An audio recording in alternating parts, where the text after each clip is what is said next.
Welcome to the Old Souls and Seekers podcast, brought to you by Satori Prime. If you're anything like us, you've been around and around the personal development and mindset block quite a few times. You've read the books, watched the videos, attended the seminars, and even worked with a coach or two, and yet you still find yourself searching for more. You may even feel stuck or that you should be farther along than where you are right now.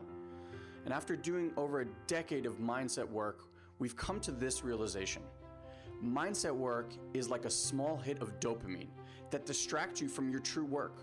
You get these little hits of feeling better, only to be met with the same underlying conditions and patterns over and over again. Now, mindset was an important part of your evolution as well as ours, but it hits a plateau, and now you find yourself ready for that deeper layer of growth and expansion. If you're listening to this podcast, then you're ready to get off that Ferris wheel. This podcast is only for those that are ready to dive deep and do the real inner healing work. For those that are ready to move past more information into actual experiences. If you're looking for more understanding, then you've come to the wrong place. This is a home for old souls ready to fully embrace and remember who they truly are. Ready to make a profound difference in their lives and in the lives of others. So welcome home, dear one. We're excited to be part of your journey.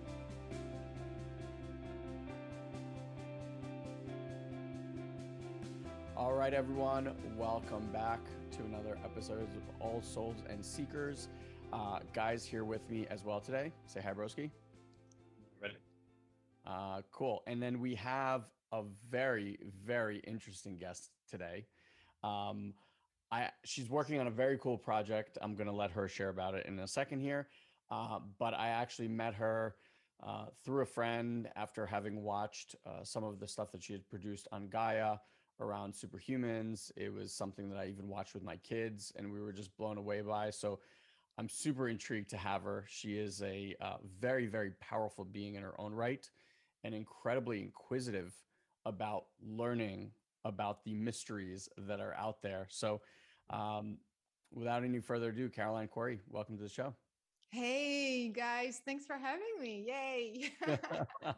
So tell people a little bit about your life story and yourself, because you were born with some pretty phenomenal gifts that you've kind of been exploring through the years, and that's led you on these incredible journeys and paths. So maybe just start by giving a little bit of background on you. Yeah, so it's true. I started out at a very young age. When I was 5 years old, I realized that that I could see the subtle energy, meaning I could see angels and beings and things like that. But I also could tap into information that no one's told me about before. So if I met someone, I knew what was going on for them. I knew what was going to happen the next day. I knew what was on the other side of the wall, strange, weird things like that, especially meeting and communicating with beings that were invisible. So of course I'm 5 years old, right? So I thought, everybody does that. Like all kids do that. So there's nothing special, Oh my God, sorry. Oh, good. I turned everything off. I don't know. I don't get it. Sorry about that. So anyway, so that people ask me, well, did you tell your parents? Did you tell your parents? And I didn't tell anybody because I thought it was normal, And so because of that, I just continued. I was still open to the idea that there's something beyond what we see, what we understand.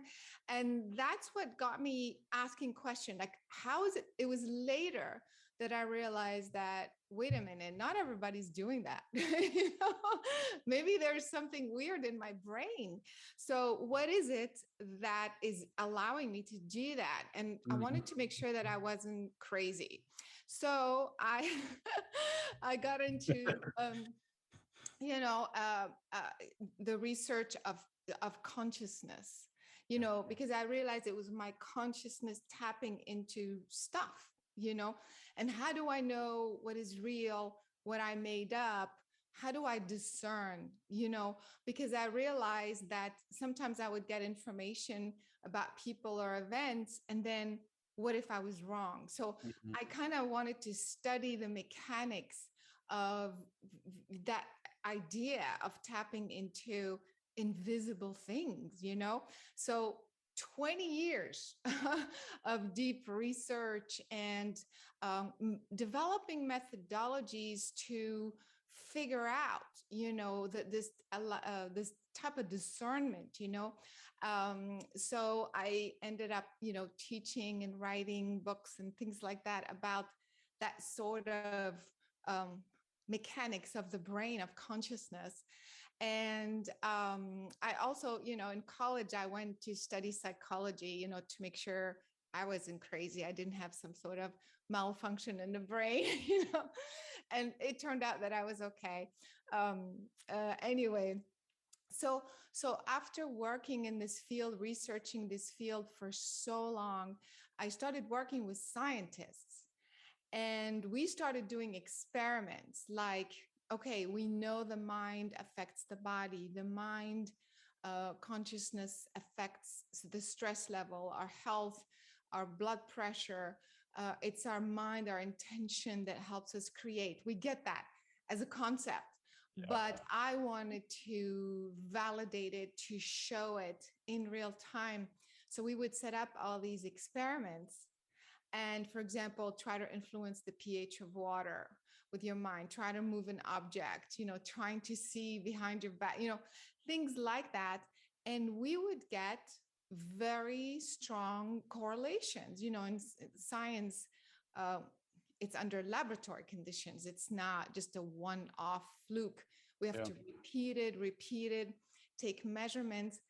And because we were getting validation, scientific validation, I said, wait a minute, this is real, you know, let's make movies about these things, because the general public, you know, not everybody wants to do a workshop, you know, that's the best way to bring that knowledge and information to the public.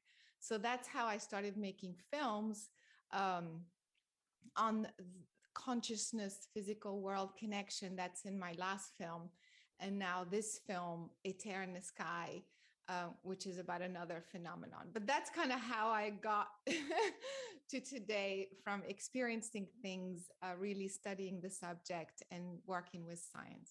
Yeah. Let me ask you a question. I'm curious with people who, and again, this might be a really big question. And again, Ilan and I have been fortunate enough to be around a lot of gifted people in their lifetime. And I want to say, like, even to what you said about like being normal or having a functional brain, like, I think this century we get to really shift our idea of what consciousness is. Because when we really say what's normal, we're saying we measure things within a certain limit. Everything outside of that limit is paranormal, or outside of what we understand. But for example, like, when they take a shaman from South America into a psych ward in America, they come out and they ask him a question. They say, what do you think? And they say, you've locked up all your gifted ones, right? And so, like, we may not understand what autism is, and like this may be some form of evolutionary thing that's allowing us to see different parts of reality, but we're not listening because it's outside of norm. So I want to just kind of regulate that, like, we don't really know what normal is, and that we need to get rid of this idea and really expand our idea of consciousness in the first place. Um, but like, from your experience and just being around a lot of gifted people, what contributes, do you think, to somebody being so young and so energetically tapped in? Is it a past life phenomenon? You were like a gifted in some way, and now that's just being passed on. Like, if your parents didn't nurture it, like, there's always that nurture nature conversation, and I think it's intermingled. But like, yeah, I'm always like so amazed by that. Like, why is somebody born with a gift like that, and other people are just so completely oblivious to the fact that this exists? Yeah. So to me, I think everybody's born with the same gifts. Absolutely, same potential, same gift. And so the only difference is what you just said. Is that a past life thing? I don't think it's a past life per se, but it's more of a kind of agreement. It's almost like, before coming here, I have a strong sense that in this lifetime, I'm going to tap into information. I'm going to have some tools, and some abilities to talk about this subject, like you're saying, to eliminate this taboo of what is paranormal versus normal. If anything, I feel as a filmmaker, that's exactly what I'm doing. I'm making the paranormal normal by bringing, whatever measurability we have, whatever validation we have, real measurable physical validation to what we call paranormal. So yeah, so I think the difference is I kind of cultivate, or I kept this ability so that I can research it and teach it and help others. Other people, so if you come in, everybody has the potential, but if your work is about something else, you're here more to understand or to learn about those mechanics or contribute to the human evolution in a different way, then you're not going to pay attention. You're not going to think about these things. Plus, I really, really think we have a strong programming, huge programming of, I'm not good enough and I'm separate. I'm separate from the physical world, the outside world. And that's the fundamental mistake or programming. If we understand that consciousness is fundamental, fundamental means if there is a before and after, it would be before the physical world. It's from consciousness that the physical world emerges. So think about that concept. For us, we are taught the other way around. And so, but if you think that consciousness is the substance, the fundamental substance from which other intelligent life emerge, planets, stars, universes, whatever, this means that as a fundamental base, we're all connected by the same substance. And if we are connected by the same substance, then we are already in communication. We have the same. In fact, we're told that we are made from the stardust, the very fabric of what the stars are made of. Yes. Think about that. So this means we already are in this resonance communication because we're made of the same thing. So we're made of the same thing as other humans and other beings, physical, non-physical. We're made of the same substance throughout the spectrum, whether we see it or not. So we're not taught these things. Sure. So the kids who, are starting to sense these things or are talking to imaginary friends or who have some autistic, to me, I think most autistic people, because there's some cases that are slightly different. Sure. They're geniuses. Yeah, because I work with some of them and I see their brain channels are tapped into way, way, way far beyond the planetary system, beyond this planet. So they're picking up information past this spectrum. So that's why they're not paying. A lot of them have communication problems.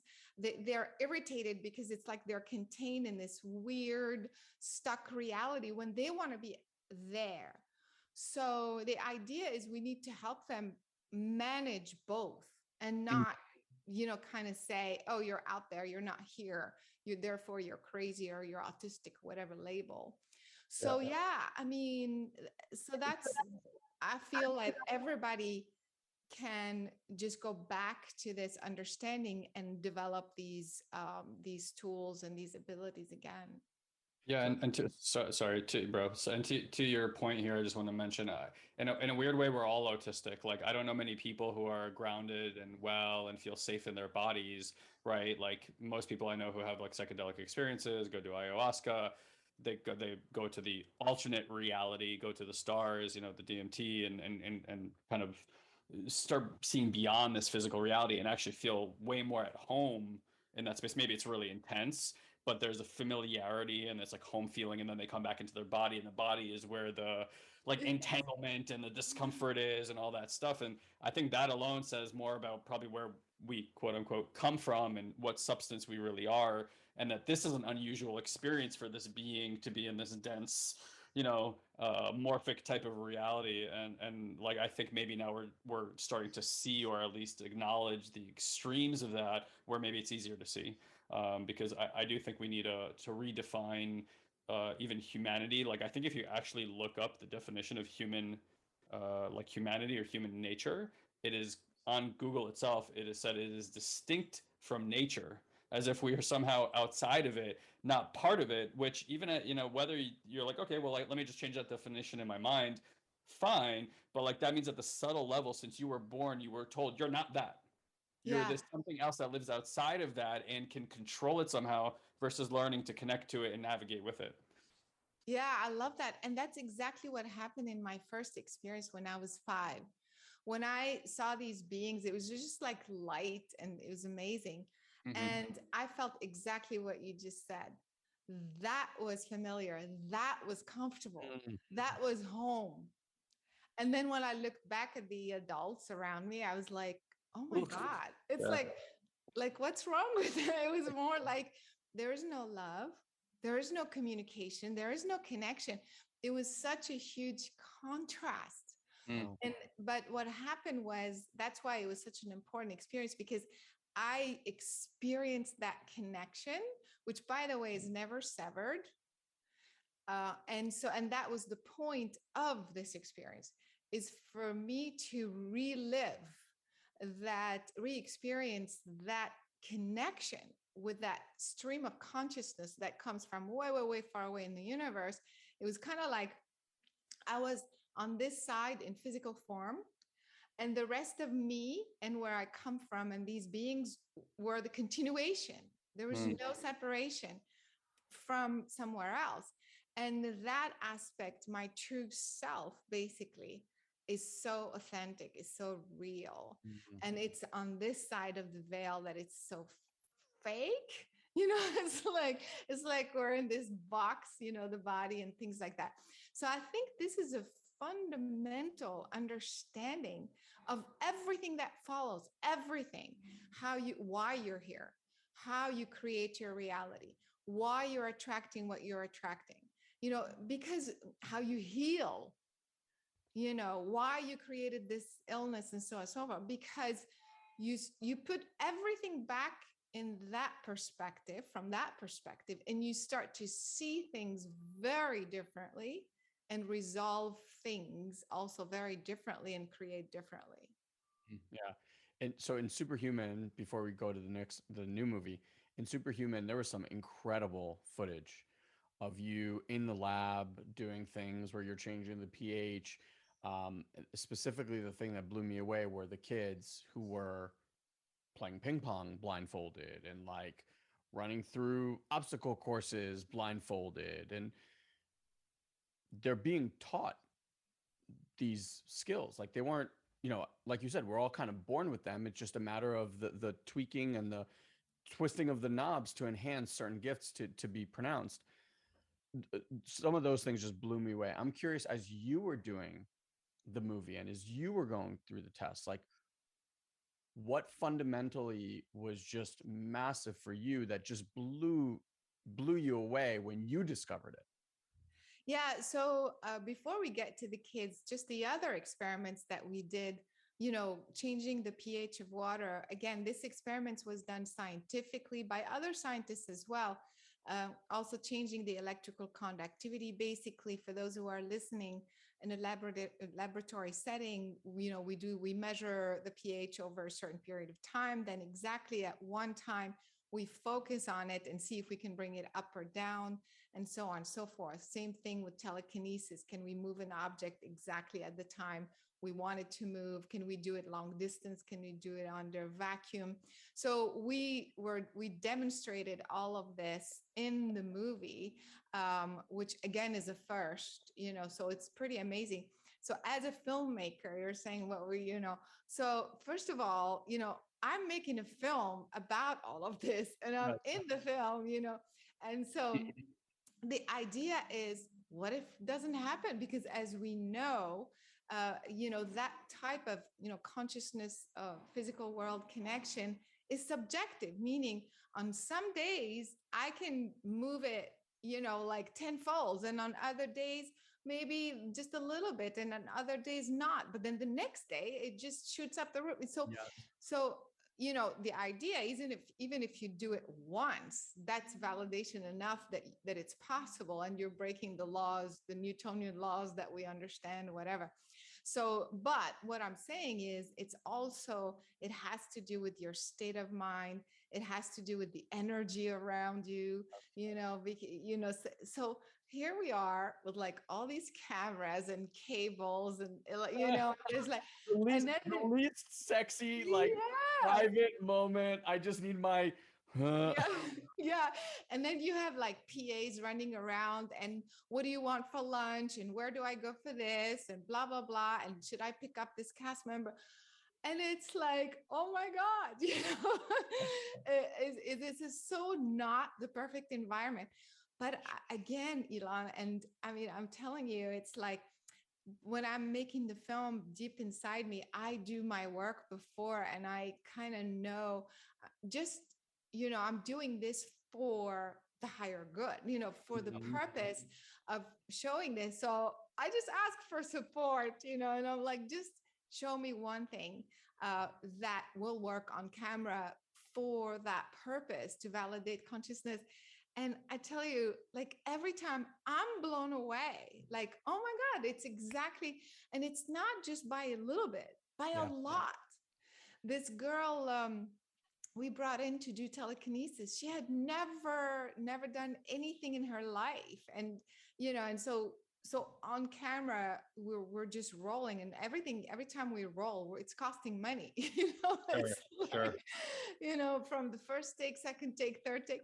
And so we're not cutting anything. This is real. And for her to just like make it move like crazy after we just told her in 2 hours, like a crash course, this is how you do remote viewing. This is how you, so I think that's, to answer your question, that's what blew me away. The idea that I feel, when you are aligned with the higher consciousness, with the higher good and higher purpose, and you are 100% in that state of consciousness, even you're running around, it comes through for you. And that's even more crazy with the kids. And especially in this film, A Tear in the Sky, to get a UFO or whatever, an anomaly appear exactly, things like that. So, and with the kids too, it was insane to just watch them. There was no preparation, no teaching. People can see that because these kids can see behind their back. They can see, they're doing, like you're saying, ping pong on a bike with these. So to me, the film, that superhuman film, ended with the ultimate validation and proof that consciousness can actually reprogram the functioning of your brain, because you see with your brain, the light reflects off of an object, therefore you can see. But if there is no light, you're completely blindfolded, you're not supposed to see. And yet, with the proper training, we're basically showing, validating that consciousness and intention has the ability to master the functioning of your brain. That's crazy. Yeah, it was amazing. And I watched it with my kids, and I got to say, like, everything is not possible till someone makes it possible, right? It's like we live in a reality where things are not possible till they're possible. And once someone sees with their eyes and whatever they filter through, they see this new reality that now becomes possible. Whether they can do it or not, it just rips apart that, like, the real world view. And so my kids are watching slack jawed, like, holy shit, people are actually doing this. And I was like, yes. And you have all of these abilities, whether you choose to work on them or practice them, that's up to you. I just want you to know, like, there's nothing special about that being. Like, you have this inside. And that is a really, whether it's for you or your kids, whoever's listening, like, it's a really profound thing to witness in real time, someone doing things and like moving an object with their mind, or, the kids playing ping pong, because Guy and I grew up playing ping pong, and it was just mind-boggling. I was like, Yes. wait, what?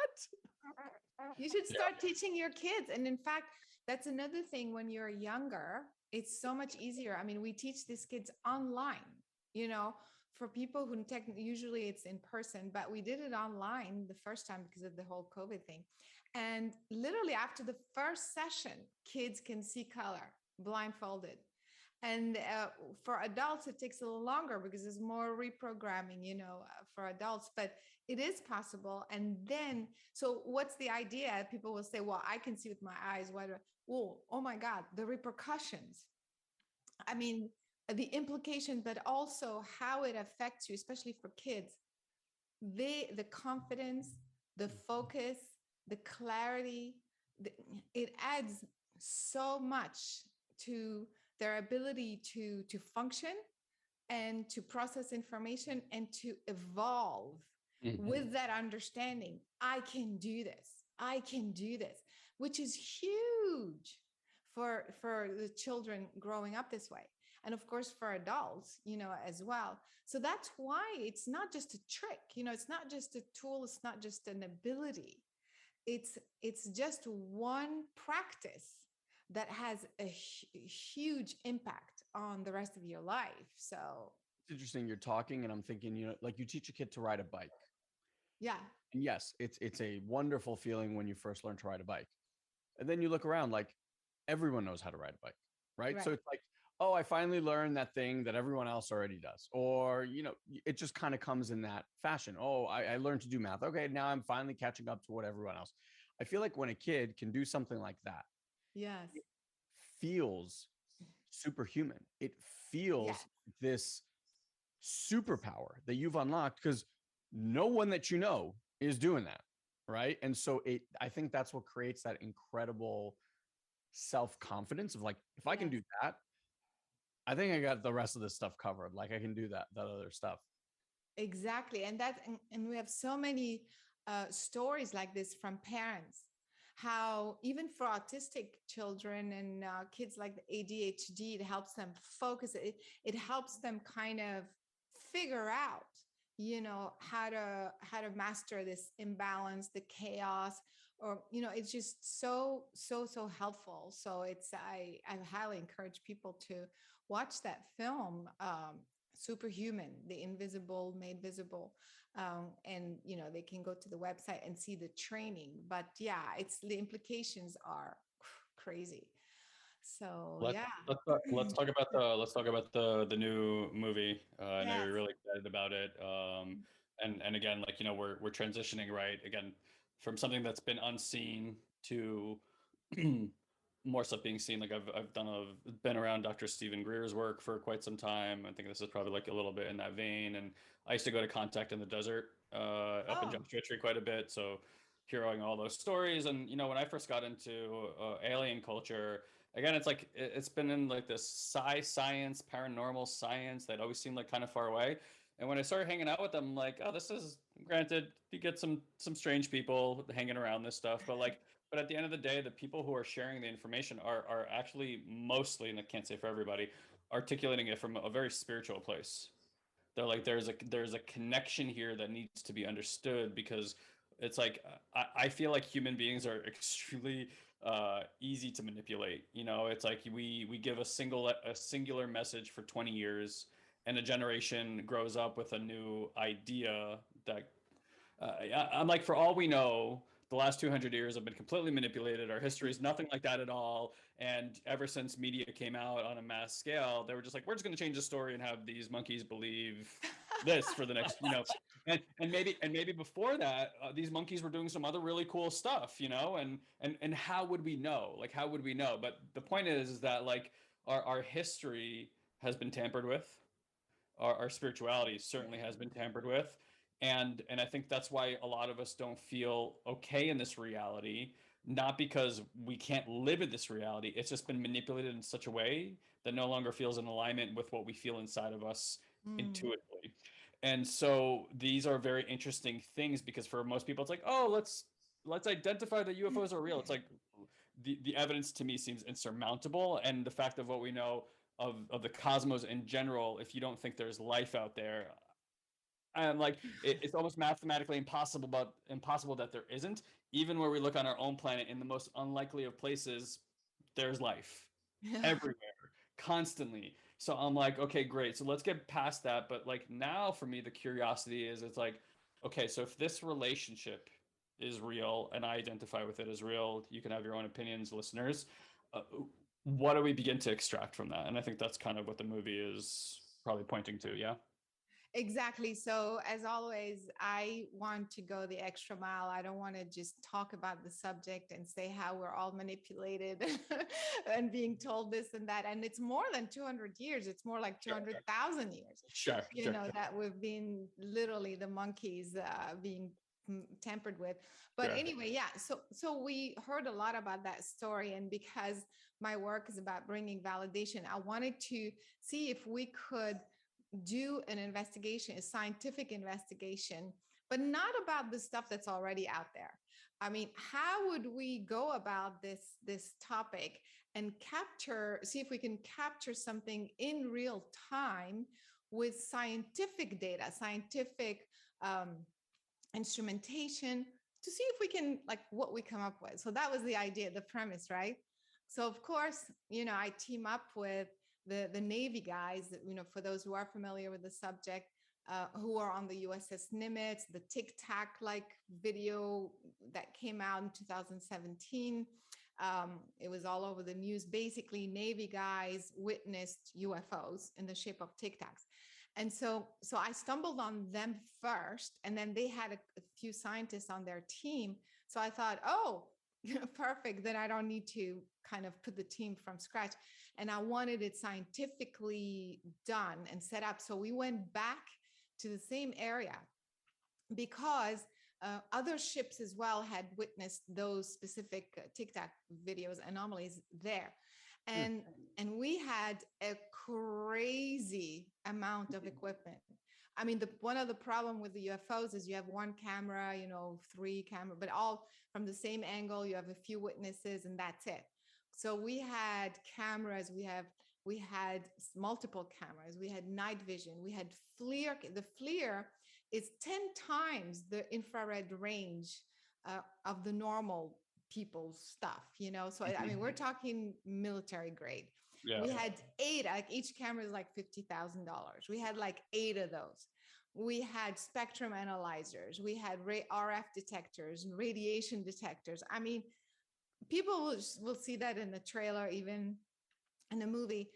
And a huge amount, never been done this way before. And we were in 3 locations, so we were able to triangulate, which is very important. One of the problem we have when we see footage is we don't have enough data, because we don't know what it looks like on this side. We don't know the speed. And so we said, yeah, let's go out and see. And we had 5 days. 5 days is not a long time. How many shows or how many things you've done where you go and then like nothing happens, and maybe the day you leave something happens, I mean, same thing. Like Ilan, you were asking me, like, what are the odds as a filmmaker, and I funded this movie. So I was like, oh my God, this is huge.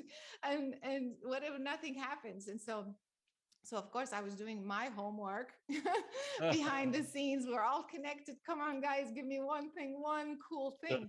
Yeah, it's like, I'll be happy.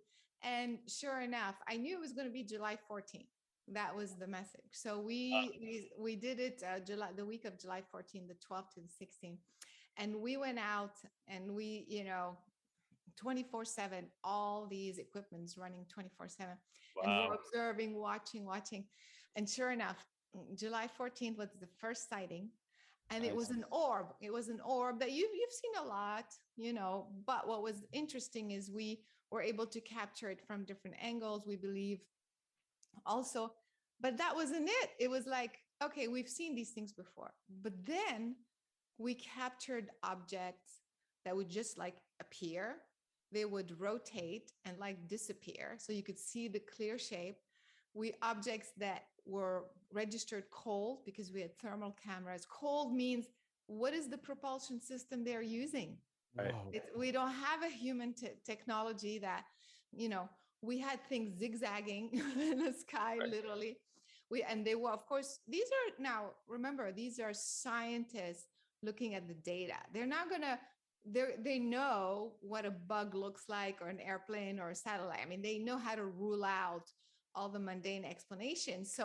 So we only focused on the super anomalous things. And then we had things that I've never seen before. This is very cool. People will watch it in the film.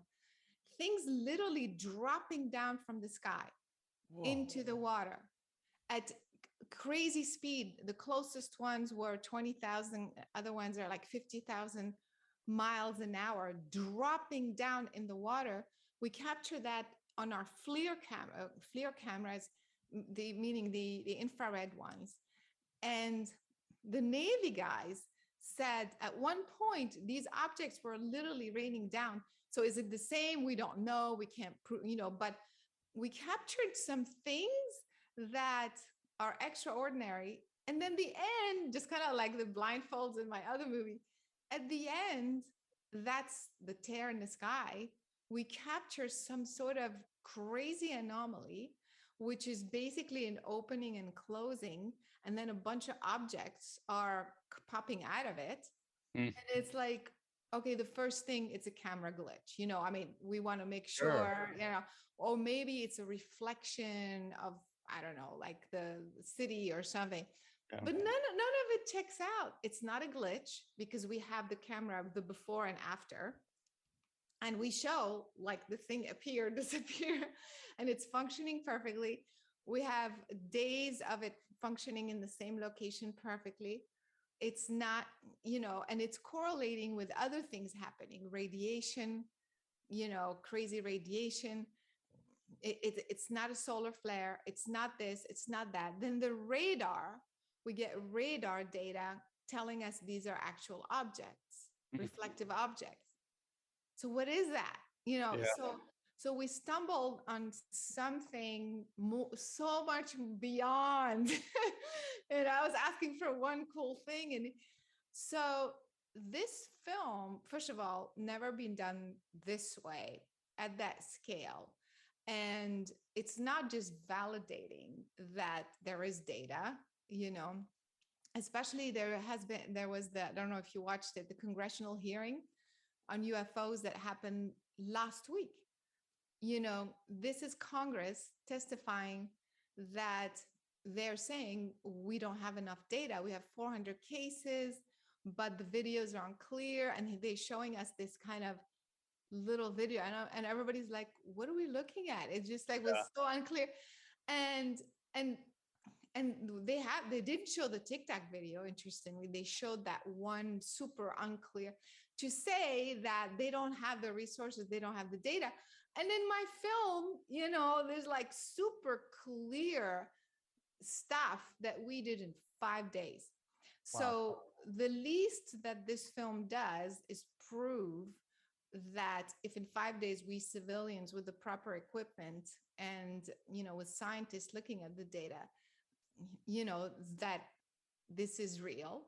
Yeah. But also we tapped into some things such as the raining stuffs and that opening. It's like we may be onto some other understanding about this whole phenomenon. The openings in the sky. Are we connected to other dimensions that way? Is this how they're coming through? And so on and so forth. So it's huge. Whoa. Very fascinating. Yeah, I think, I'm going to get a little conspiracy theory here, but a few things that you mentioned, that like how I've understood it is that we keep looking at these objects as if they're moving through matter and space, when in fact they're using consciousness and moving through time. And so they're like bending time and actually like moving through time, which is why it can move in like pretty much any direction, which is a very strange idea for our collective brains to wrap around when you're a linear, sequential type of thinker, and suddenly you're looking at a quantum reality response thing. And the other thing is, I just kind of like want to offer it here, like, our government doesn't always seem to have the people's best interest in mind, and generally has this conversation of like, well, we don't have enough evidence, like, that's how they did smoking, that's how they're doing vaccinations and everything else in this world. But like, I think it's interesting that now that conversation is like peeking through. And I think we need to be mindful of who's giving you the narrative about what these entities are and what this technology is and stuff like that, and actually be listening to people more like you who are doing the research at the grassroots level versus the conversation, because they may navigate this conversation versus making it adversarial when it is anything but, in order to, for the same reason, which has always been done through history, which is like to keep you away from your spirituality and you understanding who you really are and this connection to the cosmos, which I think, again, in my experience, is unquestionable at this point in time. And so just being really mindful of like where people are getting their information from, so that it's not skewing the reality, because anybody who I know who has contact says nothing but benevolence about these beings. And again, there's always contrast, right, in the world, and so I'm sure there's other entities out there with their own agendas, but like that usually the contact that's made is made from benevolence and love, very high spiritual beings who are really trying to offer guidance and who are trying to come to this world in a very gentle way so that these minds don't freak out when contact is finally made. Yeah, I agree. And, in my experience, it's been very benevolent. Every now and then I encounter some strange thing, but if the overall idea is that these beings are contacting us, or have some other agenda, I mean, look at us. They could have taken us over like in an instant. We're pathetic. Look at this Yeah. planet. There's like, we're still talking about wars. We're still talking about, oh, let's just go invade Spain. Like, really? Like, what? We're still like, creating all this fear-based, separation, blah, blah, manipulation thing. I mean, an advanced civilization could just come and take over like in 2 seconds. So Totally. I really think the bigger agenda is benevolent, but I try to stay away like you, the whole conspiracy, whatever. We know we're manipulated. So that's one of the reasons why I made this film. It was like, well, I'm not going to wait for the government to tell me, Right. how would we do it in a professional, scientific way? And we go out and do it. So this film in itself is just proof by itself. And in 5 days, check out all this data and the implication. Having said that, some of it could be also human technology, because it's not just one thing. Right. But I think what this film showed is that connection, the potential of some sort of larger consciousness and other ways to travel through space, like you're saying, by bending light, by warping the fabric of space-time, and so on and so forth. So if anything, it will make you think of, wow, the potential of what's out there. That's why, whether people are into UFOs per se or not, this is not what the film is just about. Right. It's about how we fit within this larger galactic citizenship, universal citizenship, and how we are communicating and how we're still being connected. Yeah. What were some of the conversations after the fact? Like you obviously collect all this data, you're with all these scientists. Like, what's been the aftermath? Has there been backlash from anyone that, about you guys collecting this data? Like, what conversations are you guys now having to keep further exploring this? Because I'm just thinking, I'm like, man, I wonder what it would have been like to be in that room as you're getting all this data, and like, what questions are you asking at that point? Yeah. So for us, like I said, it was and these scientists are hardcore scientists, which is good. Normally I work with scientists who are more open, quantum mechanics. These aren't. These are like nuts and bolts, they're worried about their reputation. So they're not going to just say, oh, let's just go say we discovered a wormhole. It's like, no, no, no. So we're still tiptoeing around and making sure it's not this, it's not. And the process, so we got most of the information you'll see in the film, but past that, we continue to research and, all the additional data. And so far, I'm still waiting for somebody to come out and say, oh, I know exactly what this is. It's boom, boom, boom. I haven't had anybody, tell me or them, the scientists, that, oh, we've seen this before. If anything, the only explanation so far that I've gotten from a NASA scientist they said that they see something similar to this, but way out in space. And some objects, sometimes, you have the telescopes, right? And sometimes you would see objects that appear, and then in the next plate, they're gone. And so I said, oh, that's interesting. And they said, but these are caught in the Earth's orbit. So in other words, these are very large objects and they're far away. What you've captured, we captured the thing like 1,500 feet above our head. They said if these are actual objects, they would be falling through gravity, like, because of gravity. So it's not quite the same. So what I'm saying is I'm having people trying to give us more information. And I'm sure some other people don't want us to know more, but so far we're still kind of adding more and more detail. And we were able to collect hundreds of hours of data. We only took whatever's relevant, like to make a film, but there's more, not just about the events in the film, but additional things they're still going through. It takes like months and months to go through all of the data. So Sure. it's an ongoing research, and we want to keep going with those anomalous things, the falling down ones, and those openings, because it's really leading to something incredible. There's an old video. I could probably find it. I have it somewhere in my stack. I don't remember his name. He's rather famous again in the community. He had Q clearance, and I'm not talking about QAnon. I'm talking like real Q clearance in the government. And he actually directly, and it's this old video from like the early 90s. So it's not, we're not talking about like deep fake. We're talking like VHS camera. You can like see it's all scraggly, and he's just talking about his experiences with these anomalous events with it. And he was also talking about a firsthand experience he had on a naval ship where they saw something very similar to what you're describing, where this very large object is moving at extraordinary speeds and then hits the water and comes out, hits the water and comes out. Yes. But when it hits the water, there's no splash. Yes. Zero.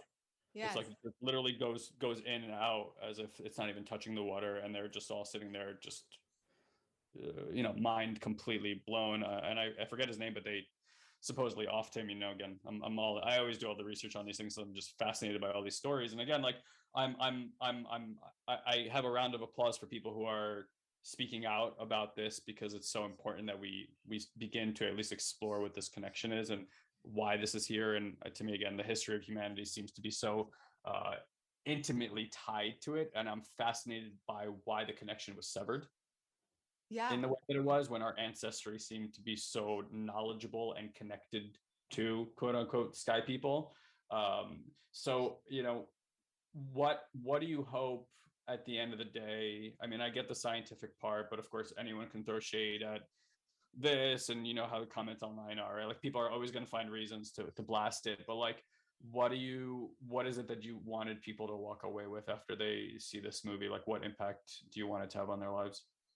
Well, for those who are already, who already believe in it, I think this film brings a huge, like a whole new level of validation.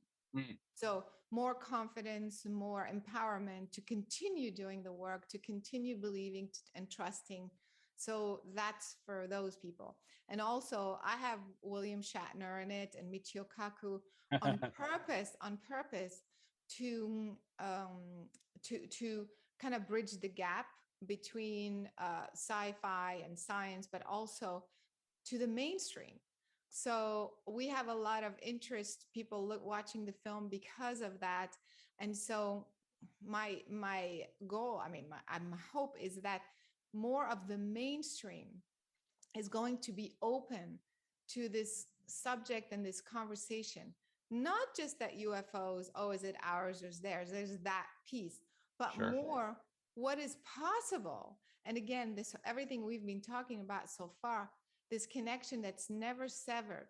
It's not us versus them versus some other country's technology. Mm. It's more of opening up to the much larger cosmic map, much larger perspective on life, that we are here as part of a multidimensional, system that allows all kinds of beings, information, consciousness to filter through. And you are doing the same, by the way.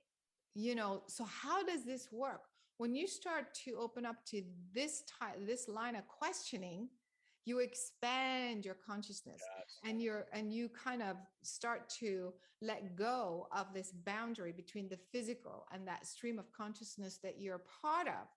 And then you become your original self, creating, from that aspect of your being, and align with your real purpose, why you are here, as opposed to, like, people have no clue. It's such a chaos. Like, so they're scrambling to get a good job, to make money, scrambling to get a relationship with somebody they love, to have family, buy a house and a dog, you know, but it's like, this is so small compared with the real bigger reason of why they're here. And it is to bring that higher consciousness through this physical form, you see.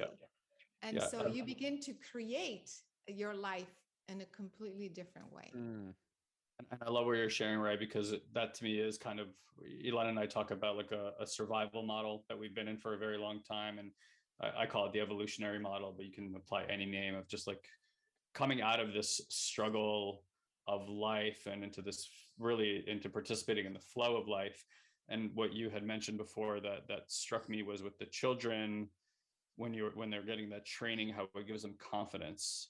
And part of that is, I think, when you become gifted in this way, or you develop these gifts, you start realizing this unseen multidimensional nature of reality. And again, it works kind of against the conditioning, not our intuition, but the conditioned intuition that you've been given, which is that, hey, by you understanding this physical reality, you can touch it, you can taste it, this is real, la da da da da, right? Like, this is real, that's supposed to give you some kind of confidence.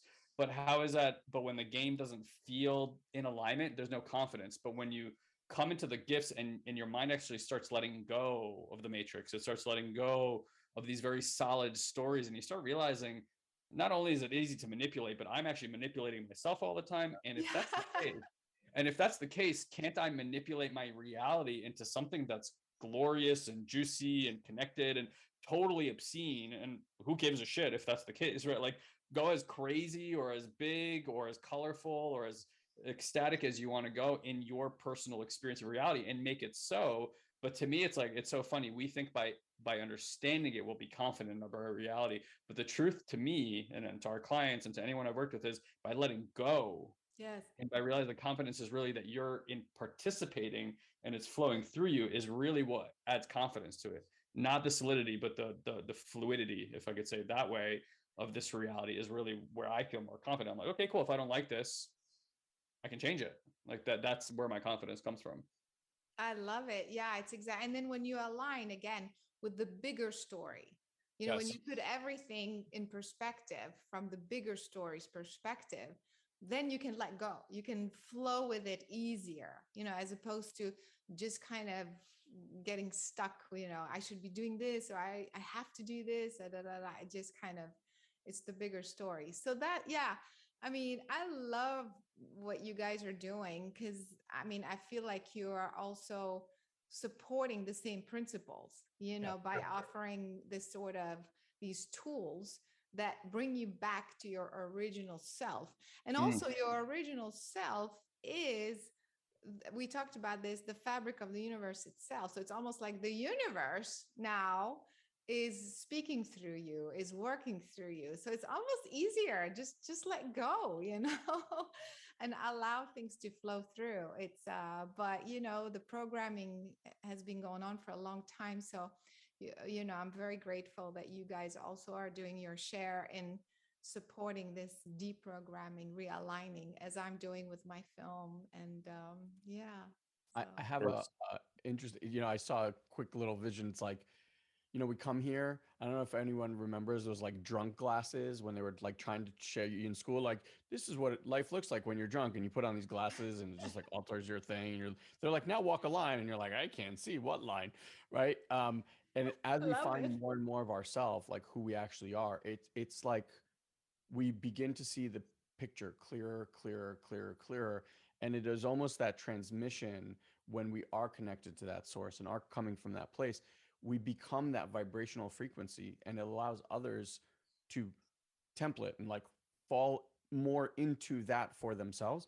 And I feel like that's how we can start with our own personal work and it ripple out into humanity so that we can eventually get to this place of letting go and trusting that there is this flow of life that is going to take you. You can argue, you can fight, like it's going to move you.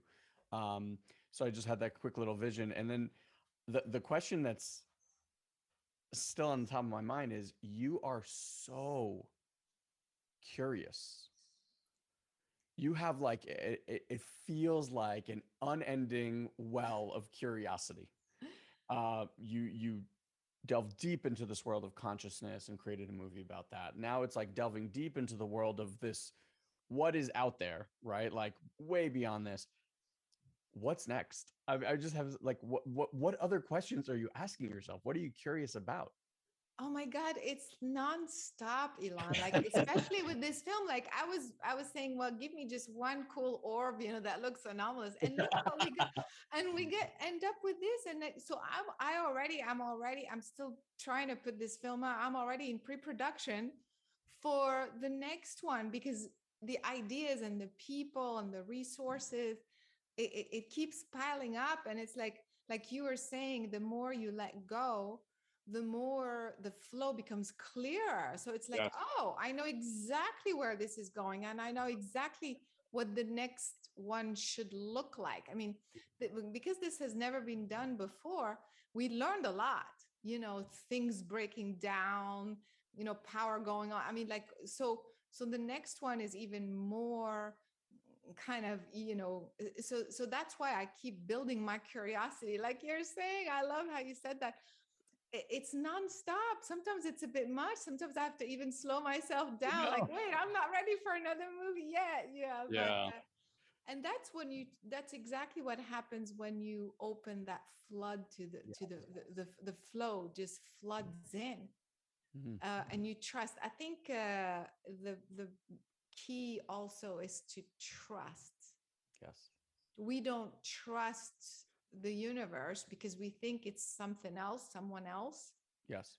but actually we don't trust our original self, Yes. which is also the universe, you see. And we're so much smarter, so much bigger on the other side.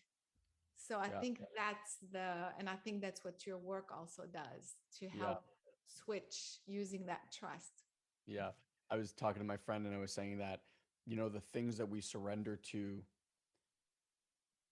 is like for me at least, it's been a never ending process, right? Like there's always the next thing to surrender to. And as you expand, you're always being brought to your edges, and the edges are always edgy. It doesn't matter. Like the thing that you need to surrender to today is terrifying.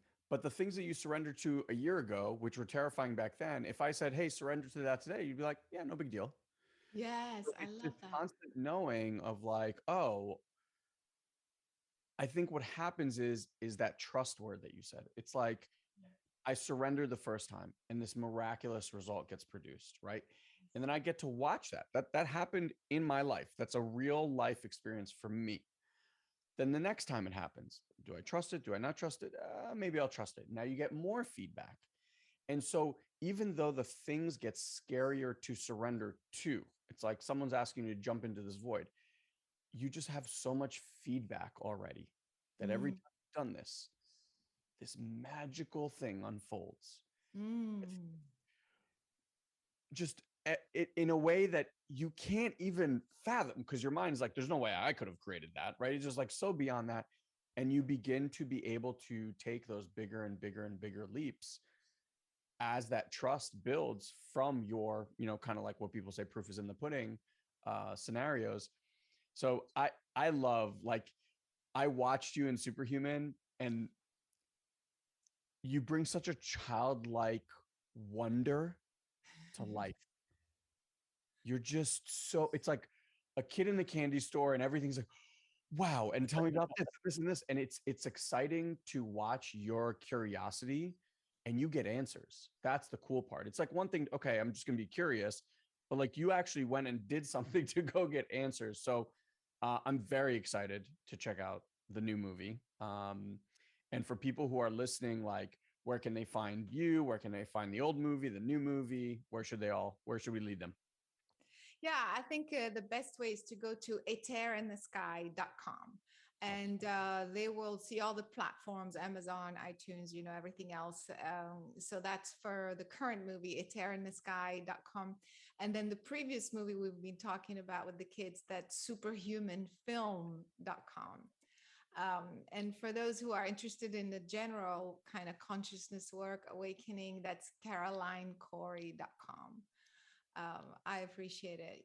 Like you guys are, I mean, as you speak, because I'm very sensitive, the energy shifts.